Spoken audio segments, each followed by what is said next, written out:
आज आता पुण्याच्या अलका टॉकीज चौकात आपण दोन्ही ठाकरे बंधू एकत्र आल्याचा जल्लोष पाहतो आहोत। या ठिकाणी आपल्या सोबत हे सर्व नेते आहेत। कशा पद्धतीने एकूणच हा सगळा जल्लोष आहे हे आपण पाहतो आहोत। काय सांगाल, आज युतीची घोषणा झालेली आहे, त्याची भावना आहे?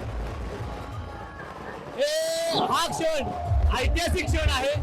शिवसेना प्रमुखांचं स्वप्न साकार होताना या ठिकाणी दिसतोय। शिवसेना प्रमुखांची इच्छा होती की हा क्षण एक बाजूने मुळे एकत्र यावे आणि महाराष्ट्र घडवावा, महाराष्ट्राची भले व्हावं, महाराष्ट्राचा संघ राहावा, महाराष्ट्राचे तुकडे होऊ नये म्हणून हे दोन बंधू एकत्र आले। हा ऐतिहासिक क्षण आहे। निश्चितच आपण पाहतोय तुम्ही लाडू वाटप सुरू करताय, काय भावना आहे? आम्ही आमच्या या आनंदात लोकांना लाडू वाटतोय।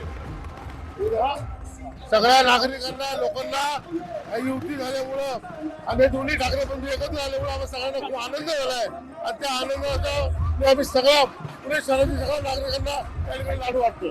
निश्चितच तर हा आनंद पाहतो आहोत। या ठिकाणी अनेक नेते देखील आता उपस्थित झाले।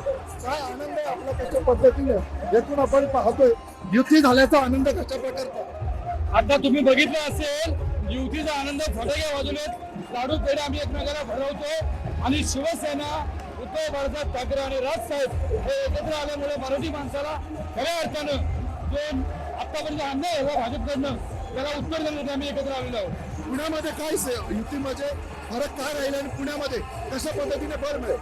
पुण्यामध्ये तुम्ही बघता आता आज सगळेजण जल्लोष करतात। येणाऱ्या महानगरपालिकेमध्ये हा जल्लोष कायम राहील। तर आपण पाहतो की एकूणच जर असं पाहिलं तर या ठिकाणचा जो जल्लोष आहे तो आपण पाहू शकतोय। इथे लाडू एकमेकांना भरून आणि एक प्रकारे हा जो जल्लोष आहे तो आत्ताच मुंबईमध्ये राज ठाकरे आणि उद्धव ठाकरे यांनी युतीची घोषणा केल्यानंतर आपल्याला हा सगळा जल्लोष हा इथे पाहायला मिळतोय। एकूणच पुण्यामध्ये या युतीचं मोठ्या प्रमाणात स्वागत झाल्याचं चित्र आपल्याला पाहायला मिळत आहे। आता येत्या काळामध्ये या युतीमुळे राजकारणात आणि अशा पद्धतीने ते मला देखील लाडू देत आहेत, हा एकूणच आनंद आपण इथल्या अलका टॉकीज चौकात पाहतोय आणि या युतीचा परिणाम हा दूरगामी राजकारणावर कसा होतोय हे पाहणं अत्यंत औत्सुक्याचं राहणार आहे।